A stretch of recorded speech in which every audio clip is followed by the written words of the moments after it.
Hello everyone, welcome back to our channel TS MSET TGEAP Set 2024 సంబంధించి centralised internal sliding ప్రాసెస్లో యొక్క web option ఇచ్చిన తర్వాత మళ్ళీ సీటు వచ్చినట్లయితే మళ్ళీ సీటు వస్తే మీకు ఇక్కడ వచ్చేసి మళ్ళీ ట్యూషన్ ఫీ పేమెంట్ కట్టాలా, మళ్ళీ అడ్మిషన్ ఫీ పేమెంట్ కట్టాలా, మరి ఎలా ఉంటుంది యొక్క అడ్మిషన్ ప్రాసెస్ అనేది స్టూడెంట్స్కి అయితే చాలా డౌట్స్ అయితే ఉన్నాయన్నమాట. ఇక పీపీఎం గురించి అనమాట.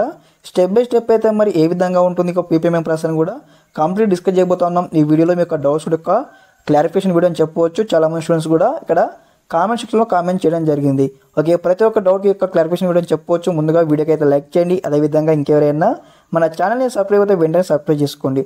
ఓకే, ఇక మనకు వచ్చేసి ఈ రోజు రేపు యొక్క వెబ్ ఆప్షన్ అయితే కంప్లీట్ కావడం జరుగుతుంది.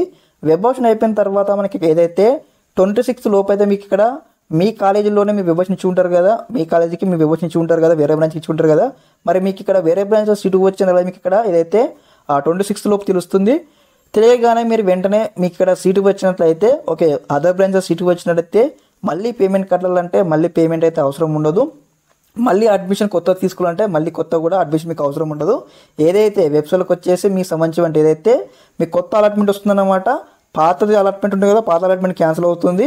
ఫర్ ఎగ్జాంపుల్ ఇక్కడ మీకు మెకానికల్లో సీటు వచ్చింది, మీకు ఇక్కడ సివిల్కి విభజించారు, మీకు మళ్ళీ సివిల్లో సీటు వచ్చినట్లయితే మెకానికల్ సీట్ క్యాన్సిల్ అవుతుంది. మళ్ళీ న్యూగా ఏం చేయాలంటే మీరు వెంటనే ఈ యొక్క అలాట్మెంట్ డౌన్లోడ్ చేసుకోవాలి. రిపోర్టింగ్ అనమాట, సెల్ఫ్ రిపోర్టింగ్ ఆటోమేటిక్గా అయిపోతుంది అనమాట. మీరు చేసేసుకోవాలి. అక్కడ పేమెంట్ అయితే ఏముండదు కాబట్టి కొత్తగా అలాట్మెంట్ ఆర్డర్ వస్తుంది కదా, ఆ యొక్క అలాట్మెంట్ ఆర్డర్ తీసుకువెళ్ళేసుకుని మీరు రిపోర్టింగ్ చేయాల్సి ఉంటుంది. అడ్మిషన్ బ్లాక్లో వచ్చేసి అనమాట. క్లారిటీగా డీటెయిల్ నోటిఫికేషన్ పీడిఎఫ్లో ఇవ్వడం జరిగింది. మీ ఫీ రీఎంబర్స్మెంట్ కూడా మీకు వస్తుందన్నమాట. ఎటువంటి ఉండదు. ఇంకో స్టూడెంట్ డౌట్ ఉందన్నమాట, లైక్ ఏ విధంగా అంటే అన్న మరి ఇక్కడ మాకు సీట్ రాకపోతే మళ్ళీ మా సీట్ క్యాన్సిల్ అవుతుందా, మరి ఏ విధంగా ఉంటుంది, ఖచ్చితంగా మళ్ళీ ఇక్కడ ఇంటర్నల్ స్లైడింగ్ కావాల్సి ఉంటుందా, ప్రతి క్వశ్చన్స్ ఒక డౌట్ ఉందన్నమాట. ఇంటర్నల్ స్లైడింగ్ ఏంటంటే మీకు బ్రాంచ్ నచ్చకపోతే వేరే బ్రాంచ్కి మారడమే. మళ్ళీ మీకు ఇంటర్నల్ స్లైడింగ్లో మీకు సీట్ రానట్లయితే మీ సీట్ మీకే ఉంటుంది, ఎటువంటి ప్రాబ్లం అయితే అవ్వదు. ఇక్కడ మనం క్లారిటీగా మెన్షన్ చేయడం జరిగింది, అన్ని డీటెయిల్స్ అనమాట. ఓకే, ఈ విధంగా ఉంటుందో ప్రశ్న అనమాట. మీ వీడియో ద్వారా మీకు ఎంతో కొంత వెళ్ళిపోతే ఈ వీడియో ముందుకు రావడం జరిగింది. ఈ వీడియోలో మీకు ఎంతో కొంత ఇన్ఫర్మేషన్ నచ్చినట్లయితే వెంటనే మీ ఫ్రెండ్స్ కూడా తెలియజేయండి. ఇలాంటి డౌట్స్ ఉన్నట్లయితే క్లారిఫికేషన్ అవుతాయి అనమాట. ఓకే, ఈ విధంగానే step by step complete guidance అయితే వస్తూ ఉంటాయి మన ఛానల్ తరపు నుంచి. Okay, thanks for watching this video. జై